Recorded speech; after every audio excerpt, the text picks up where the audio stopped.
Good morning, Lukas. Good morning, Ashli. Nice to see you again. Thank you for taking your time to sit and answer some of these questions. This will be a very informative, new digital way of communication. So we're looking forward to it, all of the athletes in the WDSF. Thank you very much. The pleasure is on my side. Since your appointment, since you assumed the position of the president of the WDSF, I've had numerous questions about you and some of the things I thought maybe could be interesting for you to actually come forward and be a part of this, I guess, this new digital way 2016 video interview, so that we're able to actually to ask you some questions about who you are and what you do within the WDSF and what your priorities are and a lot of these different things. So we look forward to getting into it. Do you think you can answer them all on the spot? Of course, Ashli, I answer all your questions as I did in the past. Fantastic.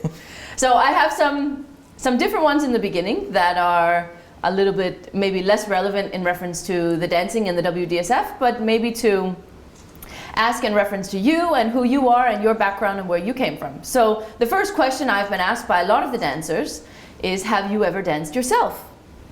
Of course, I was a dancer. I was a dancer for about 10 years, an athlete in the Latin American dances.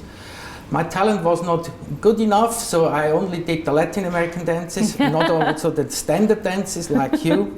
So, but I tried my very best. And I did end up as champion of my country, of Switzerland. And in that position, I also attended 4 times European and World Championships of IDSF, that's the former federation from World DanceSport Federation.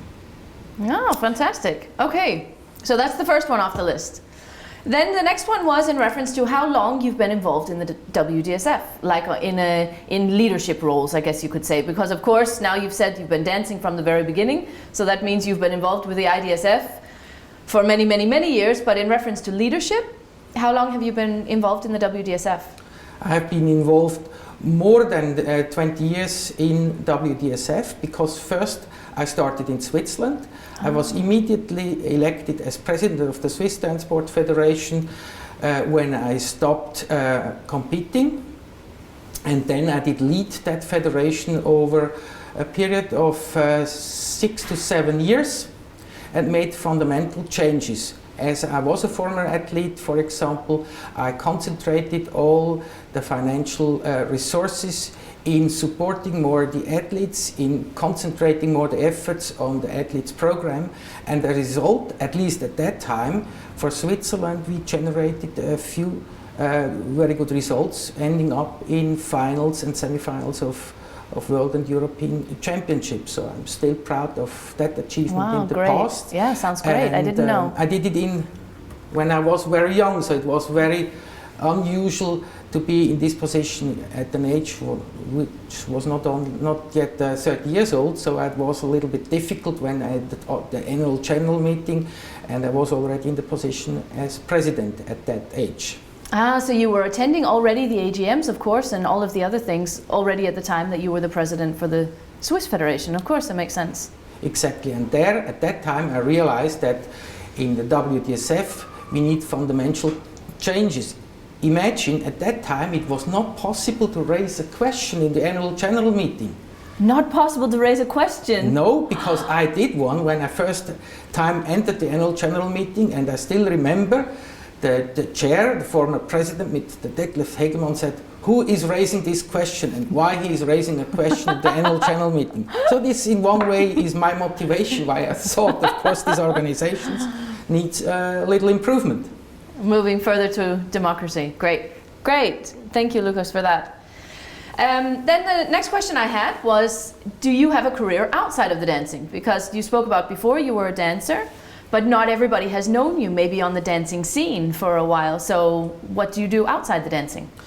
When I stopped competing was in 1988, and then I took the priority to finish my studies instead of further competing, and I finished my studies on the university in Switzerland. I studied law, And then, of course, I established my professional career, which now end up that I'm the notary of an office with more than 20 employees. I'm publicly elected by the citizens of the city of Zurich into these positions, and there I do my daily work. So I have a second life apart from the DanceSport life. Wow, wow, it sounds like you have a very busy life as well, of course, as us all. Fantastic. And you, of course, have a family then on the side? I have a family on the side, and I have a very strong woman on the side, which a president needs, because first of all, whatever I do and can do is the result of the strong support of my loved Inga and my two children, Dominic and Simon. Dominic is in the age of 15 years and Simon is in the age of 12 years. I have to say that my two children are not linked to DanceSport. They only like to watch DanceSport. They like, for example, boogie woogie more than the Latin American dances and hip hop. But this exactly is my motivation, that maybe we have to think and reconsider in which direction we have to develop this sport in future. That we do not only focus on that what we did in the past, that we are open-minded and develop our styles, that we get a wider frame in this sport to attract the youth kids, especially my two kids. And they always give me very valuable feedbacks. My wife, that's an interesting thing, she's coming from another dance sport nation like Iceland. She's originally Icelandic? She is Icelandic. Ah, okay. And here I have the problem that she had to teach me to eat fish. Apart from that I had to teach her dancing. So the dancing was more successful than eating the fish. Very good. Why are you so passionate about dance sport and its future? At a certain moment I had to decide what will I do. So I decided, of course, to stop competing and to continue the studies that I have explained to you before. And I realized that obviously in WDSF it is necessary that people get involved with experience from normal business life in order to modernize the federation and to manage the federation in a way a federation should be managed. And here I saw my chance to bring in what I have learned in all my years and at the university and in my profession, and I still regard this as a good combination because I have the background as an athlete. I know exactly how dancing is developed from the beginning to the top, but of course I can now combine it with all this professional experience. And great. I always regard this as a value which we should not underestimate and which so far, in my opinion, has produced good results. Okay, perfect, perfect. And this was one of the ones we were very lucky with the former president. He was traveling around almost to all competitions. We saw him very often, Carlos. But I wanted to ask you, with your, of course, with all the things that you're doing behind the scenes, how often will you be attending the WDSF events? Actually, this is a good question, and I can give you a good answer to this question. I will attend as often as I can, but as a good leader of a team, I would like that my members of my team will also go to these several events and represent the WDSF. It's so important for a team that not only the president is visual in front of the athletes, that all the other team players too. And I strongly believe that this federation consists of a team, not of one person, and therefore I would like to change this first. I will attend as much as I can, but on the other hand, and you know me, I need also time to sit home on my desk to do exactly that work, to do the planning, to do all the job description, to do all the work which is necessary to lead a federation in the modern way. And sorry, I cannot do this by sitting at 8 o'clock on the competition, watching, of course, the loved sport of dance sport. This is nearly impossible. Even if I would work full-time, I could not do the job in this way. And this will be a major change, and I ask all the athletes to understand that I would like to take this different approach. And I'm convinced at the end of the day, they even get a better impression and a better picture of my entire team and how the team works if we share the workload in such a way. And here I can play, of course, a major role, that I don't want to be always in the focus. And you have seen in last championship, European Championship in Wroclaw, that my first attempt was to get out of the picture of that medal ceremony, because all the glory goes to the athletes, not to the president. So I prefer it sounds good. It sounds like you put things in the right perspective. To step aside and to put the athletes in the spot. They deserve all the glory. Okay, well, I think this was an important question, because it's also, as an athlete, and especially if you take the younger athletes as well, they only know one way.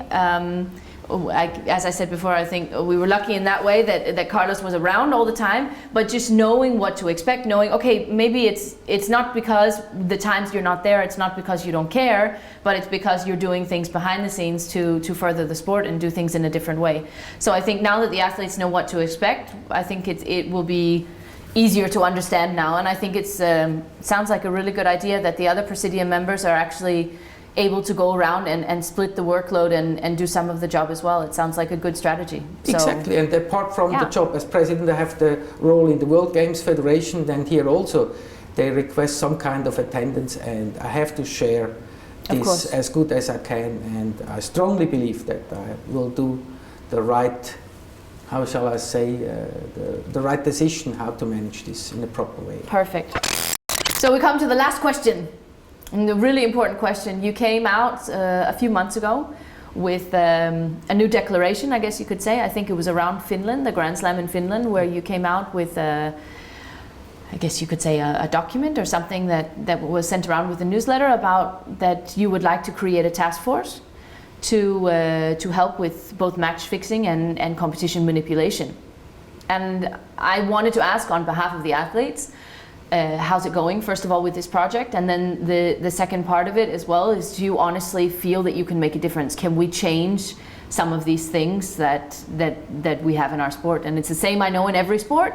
So it's not because ours is any different, but yeah, I just wanted to hear how the update was. I would not have created this task force if I didn't have the conviction that I can make a difference. You all have to be aware that if we cannot successfully tackle this challenge, it will end up destroying our sport. I think we should take the wise words of the IOC President Dr. Thomas Bach to heart. Change or be changed. I cannot yet be very specific on how we will proceed, but rest assured we do it in a very systematic and diligent manner. That is how I work, how I think and expect to produce results. And I just recently got very good feedback from the IOC and from the IOC president that is the right approach to do it publicly in a transparent way and not in the dark. And that is the future. Yeah, I actually saw an article from actually the sports newspaper under, I'm not sure if it was World Games, or where they actually mentioned that the president of the WDSF has come out with this text and gone through this. I thought that was great that actually other sports are looking into it and saying, wow, DanceSport is really doing something with this as well. Because as I said at the beginning, I think we all know it doesn't matter which sport you're in, there is this form of problem. So if we can fix it in ours, I think, also as you said before in the beginning, that then I think we're even closer to continuing towards the Olympic Games. So exactly, and it was interesting to read all these articles in media which normally do not report about DanceSport, and suddenly when I brought up this special task force, external medias contacted me, and for example Around the Rings and wrote an article about that task force, and we are here again the leading role model in sport that we should do it. And they even made the link to other sports which had problems in the past. I remember Salt Lake City, the scandals we had there.